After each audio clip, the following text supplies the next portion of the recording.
time we get to catch up with the voice of the Chiefs for yet another AFC Championship game. Mitch Holthus joins us, the voice of the Chiefs, the Kingdom on ESPN 620 Phoenix. Mitch, I mean, you can't even plan for vacations, can you, anymore? I mean, it's just every year you're busy through February. Well, we snuck down there actually for like a day because that's all that's left, seemingly. And even the off seasons have been crazy. You know, the Chiefs, little known fact, have had the two shortest off seasons in NFL history the last 2 years. And then you throw in 2 years ago, we hosted the NFL draft here, and it's just like hair's on fire all the way through. And the fact that you other two dudes need to know just how awesome your life is every day that you got Minucci in there. Yeah, okay. Thank you, Mitch. let me no, Rock, hang on. Okay. Let me just give you the play-by-play call.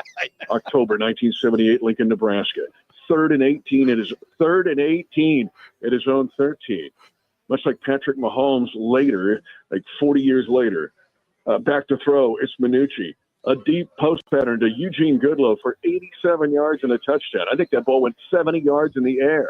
And K-State scores an 87-yard TD on Nebraska. That's real. Was the extra point good? You mean it was good. The extra point is good, and that was a big deal because our extra point kicker could kick us. That's right. Manish knows that. We were going for two all the time, and then we throw this in there before we move on to bigger things. Manuch, I saw Jimmy Miller the other night. It was at my son coaches high school basketball. I go to a game, and he's like, "Hey, what's up?" I go, "Jimmy Miller, you caught a touchdown pass from Dan Manucci in Nebraska." So. Yeah, heck yeah. You know what? I appreciate that, Mitch. Every once in a while, I got to let these guys know I actually was an athlete at one particular time. And speaking of athletes, the athleticism of one Patrick Mahomes, you see it week in and week out. You know, to me, it just amazes me. What is the constant with him week in and week out? Is it just his resolve to win, this freak of nature as a quarterback? What is it in particular what you've seen the last several years?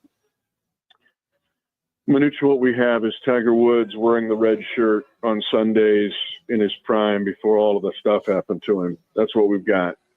And it's kind of all of the above, but he is incredibly competitive.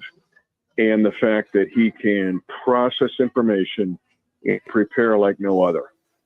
He is, it's like no human I've ever seen in his ability to prepare to play a game and then execute that plan. Now he's got Pro Football Hall of Fame head coach who's coaching in his 12th conference championship game. That's stupid. But you've got a quarterback in Pat that is 16-3. He has the highest quarterback passer rating in the history of the National Football League in the playoffs. He's got Kelsey 19 times for touchdowns. That's the greatest quarterback to pass catcher duo, including Montana Rice and anybody Brady threw to in NFL history. But it's his ability to be consistent. He prepares every week consistently. He's so competitive. I'll take you back. He has his own OTAs before we have OTAs. I mean, that's just the way the dude's wired. You guys, Rock was talking about a short off season. It's even shorter for Patrick. He's like, go have some fun, guys, but you're coming back to my OTAs at my place. We're going to do it in Texas in March, even before the official OTAs begin. He's the voice of the Chiefs. Mitch Holthus joining us here on Rock Minucci with Jimmy B. All right, this is tongue-in-cheek, but when Minucci played at Kansas State, did he get all the calls like Patrick Mahomes does? I'm tongue-in-cheek on that one, Mitch. I'm just kidding. From gals? Yeah, you got calls from gals. Hey, it seems like the pundits, NIL Mitch. before NIL. Right. Really, yeah. You know, Mitch, all the pundits are saying it. I mean, Tom Brady is the same thing. What are the fans? How are they reacting to the fans, basically saying that Patrick gets calls? It's a stupid narrative. I don't know what else to say. It's the dumbest narrative I've seen in this league in a long time. I could sit here and give you the stats of where that's not true. Sure. And in fact, it's just the opposite in many cases. And so, it's the whole Jordan rules thing. There's just a fatigue about Pat, I guess, and winning.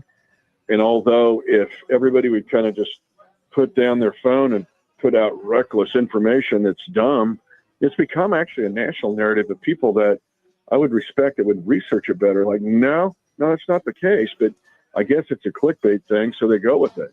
But honestly, it's he doesn't care.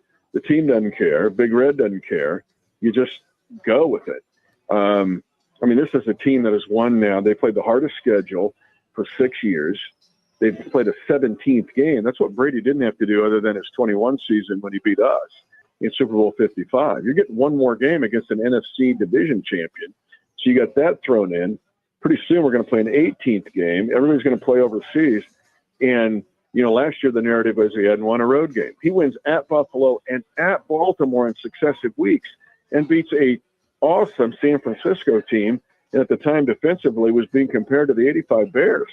So it's, I mean, I don't know what, just back up and understand that this kid is one of the best athletes in our country's history. The second thing, you guys, is if the Chiefs win this game, this will be overall NFL history, because no team in NFL Super Bowl history has won back-to-back and won this game to give even a chance to get a three-peat. No team's got to the Super Bowl. Only three made it this far. The 76 Steelers, the 1990 49ers, and the 94 Cowboys. That's it. And the Niners of 90, I think, went 15-1 and lost to the Giants 15-13 in this game. So if Mahomes pulls it off and wins the game, it's historic. It's Tiger Woods birdieing 18 to win the Masters. And a lot of people will vomit. And people that are kind of like, understand and just, wow, what did we just see here? We'll realize you're living a historic moment with a historic kid, young man. All right, let me follow up then with what you just said. In your estimation, with everything that you just laid out, when did the Kansas City Chiefs become the New York Yankees as the most hated franchise now in the NFL? End of last year, and I don't know why. It was just back-to-back. It's only the 9th back-to-back team. But you know, it's when and actually, I don't know why, even in 22, a little bit, there was all the talk out of Cincinnati and Burrowhead and all that. Nobody said a word here until the game was over. I mean, that's what I said. You can doubt the Chiefs. You can dislike the Chiefs. You can disrespect the Chiefs, but you're going to have to deal with the Chiefs. You got Tiger coming up the fairway in the red shirt on a Sunday. And so, but it was really this off season, I think, Jimmy, where people started to just like freak out and go to these weird, dumb narratives of like they get all the calls and the refs love them, and the memes of the refs playing cards with Pat on the sideline. It's really somewhat perplexing and in some ways kind of embarrassing, I would say, for other teams. In fact, I'm D'Amico Ryans, who I respect a lot. He's the Houston Texans coach, and I love C.J. Stroud. I think he's a baller. For that team to come out and just go, man, it was the refs, it was us against the refs. That puts that Houston team behind going into 2025 because they got a chance to be really good. But you're not going to be really good if you're going into a game going, I think we're going to play the refs and all the Chiefs, and you know we don't have a chance. That's a bad approach to have to any sport. I don't care if you're the Diamondbacks or the Cardinals, the Sun Devils, or the Bear Down Wildcats. I mean, it's just a bad place to be. And so the rest of the league has just got to like, hey, figure this out and chill out. And if the Bills win, go get them. They're in the game for the first about 2 minutes left. For won it. But if the Chiefs win, they're going to do something that's never been done before in the history of the league. So maybe you want to jump into that narrative just a bit if you are so inclined. But Mitch, I think the bigger story is you're saying that Minucci had a lot of girls calling him in Manhattan. I mean, that's what I take away right now. He was. Not only did he have Mahomes' arm, he was the best-looking dude on campus. So in other words, he's like Will Chamberlain, only on the college campus. Is that what you said? I didn't. Yeah. Hey, there's a monument. Hey, you're too confident. Yeah, I don't know why. Why did they put the monument to Minucci in front of the Alpha Hey, just real quick, one more football question. I'm gonna light the mood here about all this. Wait a minute. Minucci, can we beat this quarterback? Last year you're giving me no, because you're a Bills guy. That's right. Yeah. Well, because last year he's given us the ration of crap because it's Brock Purdy, and he was the mentor to Brock Purdy. Guys, don't beat Brock Purdy. Well, he's a great dude. I respect him, but we're going to beat Brock Purdy, okay? So we're going to try to beat Josh and the Bills. But did you mentor him too in Wyoming? I should have. They would have 2 Super Bowl wins by now. Hint for that. Hey, real quick, speaking of just the way that this Chiefs team was just been phenomenal. Why don't a lot of these pundits out there give Andy Reid the accolades that he continues to do it with different people? Guys are wide open. You got Mahomes, I know that. What is it about his magic or this game calling that just amazes you too, Mitch? Okay, let's back up the truck on this one, because why would he not be on Mount Rushmore of NFL head coaches? Yes. Totally. He's won three of them. He's been in this game 12 times out of 26 years. And Minucci's right. He's done it with all kinds of quarterbacks, all kinds of systems. He continues to evolve. He's got all kinds of disciples all over the game, and everybody laughs at him about cheeseburgers and stealing Mahomes' nuggets, right? Or Fumblerooski or whatever. Like, I think he wants it that way. That way he can continue to do these sneak attacks on everybody. But he is so comprehensive and so stand out.